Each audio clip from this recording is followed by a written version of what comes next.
Boy, pagka gusto mo magtrabaho, boy. Madali ba yan kagawad? Baka niloloko mo na naman ako ha? Hindi, boy. Kailan ba naman kita niloko, boy? Basta, kahit ano, boy. Basta pag malapit na lumabas yung pawis mo, pahinga ka na. Uy, kaya ko yan kagawad. Madali lang pala eh. Basta madali lang ha? Nakita mo ba yan na pispa na yan, boy?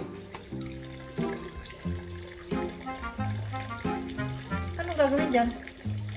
Malumot na kasi, boy, yung ilalim. Ipapasisid ko sa'yo, boy. Tapos tanggalin mo yung mga lumot sa ilalim. Ano, tanggalin mo. Paano yun, boy? Mauna na ako ha. Sasabi ko sa'yo ha, pag hindi pa lumalabas yung pawis mo, huwag ka munang uuwi ha.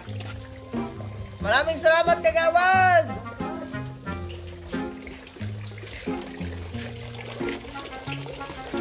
Grabe namang kalbo na yun. Isa na naman ako.